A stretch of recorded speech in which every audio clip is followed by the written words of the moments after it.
दूसरों को सजाने संवारने का बहुत शौक था। कॉलेज की पार्टी में अनुभा ने अपनी सबसे प्यारी सहेली के लिए कुछ ऐसा किया कि जिसके बाद पूरे शहर में उसके चर्चे होने लगे। महिलाएं और छोटी बड़ी सारी लड़कियां अनुभा की कला की दीवानी हो गई। अनुभा ने ऐसा क्या किया था, जानने के लिए देखते हैं। मेहंदी ब्लाउज वाली। अनुभा बेहद गरीब परिवार से थी। उसके पिता जगमोहन ऑटो रिक्शा चलाते थे। अनुभा को पढ़ने का बहुत शौक था। सरकारी स्कूल से 12वीं पास करने के बाद माँ सुलेखा और पिता जगमोहन ने पाई पाई जोड़कर उसका एडमिशन शहर के अच्छे से कॉलेज में करवाया था। अनुभा भी बीकॉम फर्स्ट ईयर में पढ़ रही थी। जगमोहन रोज अनुभा को अपने ऑटो पर बिठाकर कॉलेज तक छोड़ने जाते। एक दिन, पापा आज हमारे कॉलेज में फेस्ट है। मेरी फ्रेंड दीप्ति ने अपना मेकअप करवाने के लिए मुझे अपने घर बुलाया है। उसका ड्राइवर मुझे लेने के लिए आता ही होगा। दीप्ति को तैयार करके हम लोग वहीं से कॉलेज चले जाएंगे। ठीक है अनुभा बेटी, दीप्ति का मेकअप अच्छे से करना। अच्छा अब मैं चलता हूँ। अनुभा की माँ, मुझे मेरा लंच तो दे दो। अभी लाई जी। सुलेखा ने खाने का डिब्बा जगमोहन को दे दिया। जगमोहन अपने ऑटो पर बैठकर निकल गया। थोड़ी देर में दीप्ति का ड्राइवर गाड़ी लेकर अनुभा के घर पहुंचा। अनुभा गाड़ी में बैठकर दीप्ति के घर पहुंच गई। वहाँ उसने दीप्ति का अच्छे से मेकअप किया और दीप्ति को साड़ी भी पहनाई। अरे वाह अनुभा, तूने तो मुझे कटरीना बना दिया। वाह कितना अच्छा मेकअप किया है। ये शरबती आंखें, ये सुर्खोट, हाय हर कोई मुझे ही देखता रह जाएगा। थैंक्स यार, आज कॉलेज के सारे लड़के तुझे प्रपोज करेंगे, तू देखना। दोनों सहेलियां हंसने लगती हैं। अब चल जल्दी चल, फेस्ट शुरू होने वाला होगा। हाँ चलते हैं। दोनों सहेलियां कॉलेज जाने के लिए कमरे से बाहर निकली और गाड़ी में बैठने ही वाली थी कि जल्दबाजी में दीप्ति का ब्लाउज गाड़ी के दरवाजे से लगकर फट गया। ओ यार, मेरा ब्लाउज फट गया। अब क्या करूं? मेरे पास तो एक ही साड़ी है। मैंने कोई दूसरी ड्रेस भी नहीं खरीदी थी। सोचा था पारंपरिक ड्रेस में फेस्ट में जाऊंगी। दीप्ति रुआसी हो जाती है। अरे मेरी प्यारी सहेली रो रही है, वो भी मेरे होते हुए। तू चिंता मत कर, चल मेरे साथ। अनुभा दीप्ति को घर के अंदर ले जाती है। तेरे पास लाल रंग की ट्यूब टॉप है ना? हाँ है। तो तू जल्दी से वो वाली ट्यूब टॉप पहन ले। लेकिन यार साड़ी के ऊपर ट्यूब टॉप कौन पहनता है? तो पहन तो सही, मैं 2 मिनट में आई। ठीक है। दीप्ति लाल रंग का ट्यूब टॉप पहन लेती है और इतनी देर में अनुभा दौड़कर बगल वाली दुकान में जाती है। भैया एक मेहंदी की कूप देना। ये लीजिए। कितने रुपए हुए? 20 रुपए। अनुभा उस दुकानदार को 20 रुपए देकर मेहंदी की कूप खरीद कर ले आती है। ये देख, मैंने ट्यूब टॉप पहन ली, लेकिन साड़ी पर ट्यूब टॉप कितनी बुरी लग रही है। ना ही पारंपरिक ड्रेस लग रही है और ना ही मॉडर्न। हो तू चिंता मत कर, बस 10 मिनट शांत होकर बैठ जा। अनुभा मेहंदी की कूप से दीप्ति की पीठ पर बहुत सुंदर ब्लाउज का डिजाइन बनाती है, जिसे देखकर ऐसा लग रहा था मानो दीप्ति ने मेहंदी का डिजाइनदार ब्लाउज पहना हो। 10 मिनट में अनुभा ने दीप्ति की पीठ पर मेहंदी से ब्लाउज का डिजाइन बनाकर तैयार कर दिया। अब खुद को आईने में देख। दीप्ति ने जब खुद को आईने में देखा तो देखती रह गई।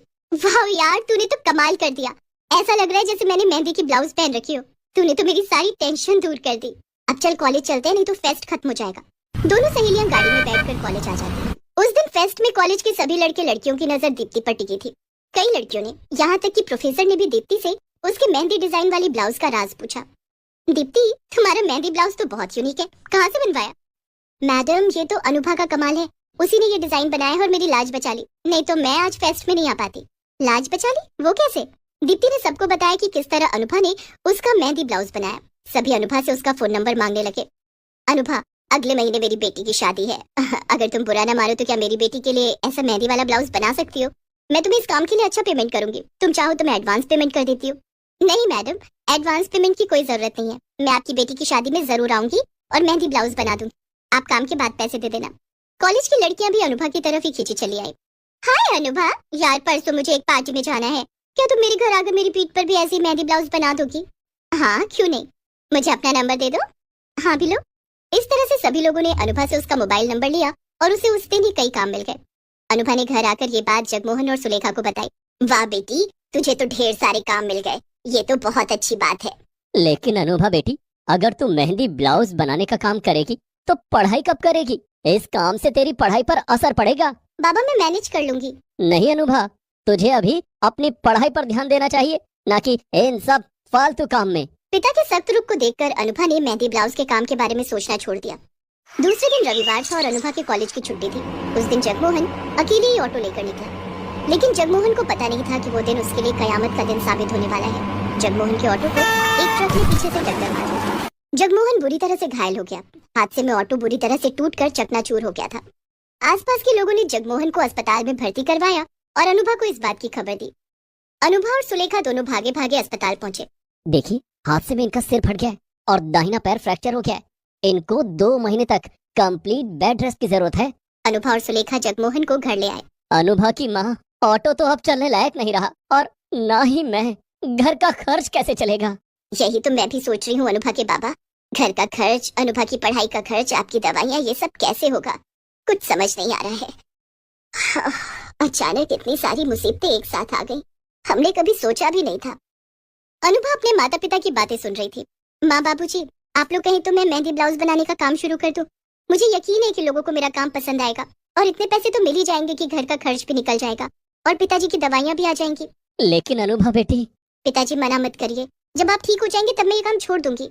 ठीक है अनुभा बेटी, तू मेहंदी ब्लाउज बनाने का काम शुरू कर दे। जगमोहन के पास और कोई रास्ता नहीं था। ठीक है पिताजी, मुझे तो कल के लिए काम भी मिला हुआ है। कॉलेज में एक लड़की है प्रिया, उसने मेहंदी ब्लाउज बनाने के लिए कल सुबह मुझे अपने घर बुलाया है। दूसरे दिन अनुभा मेहंदी की कूप लेकर प्रिया के घर पहुंच जाती है। उसकी पीठ पर मेहंदी ब्लाउज की बहुत खूबसूरत डिजाइन बनाती है। वाह अनुभा, तेरे हाथों में जादू है, तूने कितना प्यारा मेहंदी ब्लाउज बनाया है। देखना प्रिया, पार्टी की सारी लाइमलाइट तू ही ले जाएगी। और हुआ भी वही। प्रिया जब पार्टी में पहुंची तो सभी उसके मेहंदी ब्लाउज को देख रहे थे। पूरी पार्टी में प्रिया का मेहंदी ब्लाउज हॉट टॉपिक बन गया था। सबने प्रिया से मेहंदी ब्लाउज बनाने वाली का नंबर ले लिया। अब तो दिन रात सुबह शाम अनुभा के पास ढेरों फोन आने लगे। अनुभा को मेहंदी ब्लाउज बनाने के इतने काम मिल गए कि उसके पास सांस लेने की फुर्सत भी नहीं बची। इस काम के लिए लोग अनुभा को पैसे भी अच्छे दे रहे थे। अनुभा अब एक दिन में 5 से 10 हजार रुपए कमाने लगी। धीरे धीरे 1 महीना बीत गया। अनुभा के कमाए हुए पैसों से घर का खर्च भी अच्छे से चल रहा था और जगमोहन का इलाज भी हो रहा था। कुछ दिनों के बाद, अनुभा बेटी, आज तेरे पापा के पैरों का प्लास्टर कटवाना है, इन्हें अस्पताल कैसे लेकर जाएंगे? तुम चिंता क्यों करती हो माँ, मैं अभी ऑनलाइन कैब बुक कर देती हूँ। अनुभा ने कैब बुलाया और दोनों जगमोहन को अस्पताल लेकर गए। वहाँ डॉक्टर ने जगमोहन के पैर का प्लास्टर काट दिया। इन्हें अभी 1 महीना और आराम की जरूरत है। इन्हें धीरे धीरे वॉकर से चलने में मदद करनी होगी। ठीक है डॉक्टर साहब। अनुभा और सुलेखा दोनों जगमोहन को घर ले आए। अनुभा बेटी, मेरी वजह से तुझे पढ़ाई छोड़कर मेहंदी ब्लाउज बनाने का काम करना पड़ रहा है। बस 1 महीने की बात है, मैं ठीक हो जाऊंगा तो तुझे काम नहीं करने दूंगा। लेकिन ठीक होकर आप क्या करेंगे? ऑटो तो चलने की हालत में नहीं है, हमें दूसरा ऑटो खरीदना होगा। इतने पैसे कहाँ से आएंगे? माँ बाबूजी, बस 1 महीने की बात है, 1 महीने के बाद सब ठीक हो जाएगा। अनुभा कड़ी मेहनत करने लगी। वो नाइट पार्टी में जाने वाली महिलाओं के लिए रातों को भी मेहंदी ब्लाउज बनाने लगी। नाइट में काम करने के लिए उसे ज्यादा पैसे मिलने लगे। देखते ही देखते 1 महीना गुजर गया। जगमोहन अब पूरी तरह से ठीक हो चुका था। एक दिन, बाबा जरा बाहर आना, आपके लिए एक सरप्राइज है। सरप्राइज? कैसा सरप्राइज? आओ तो सही। जगमोहन और सुलेखा दोनों घर के बाहर आए तो उन्होंने देखा कि एक चमचमाती हुई नई कार बाहर खड़ी थी। अनुभा ने उस कार की चाबी जगमोहन को देते हुए कहा, आज से आप अपनी गाड़ी चलाओगे। लेकिन बेटी, ये गाड़ी तो बहुत महंगी होगी, तू इतने पैसे कहाँ से लाई? ये गाड़ी मैंने मेहंदी ब्लाउज बनाकर कमाए पैसों से खरीदी है। इसकी कुछ इंस्टॉलमेंट चुकानी बाकी है, वो मैं चुका दूंगी। बाबा, मैं ये काम नहीं छोड़ना चाहती हूँ, प्लीज मेहंदी ब्लाउज बनाने का काम छोड़ने के लिए मत कहना। ठीक है अनुभा बेटी, तेरी खुशी में ही मेरी खुशी है। जगमोहन ने अनुभा को गले से लगा लिया। अनुभा ने मेहंदी ब्लाउज बनाने की कला से पूरे शहर में नाम कमा लिया था और पैसा भी। वो दिन रात तरक्की करने लगी।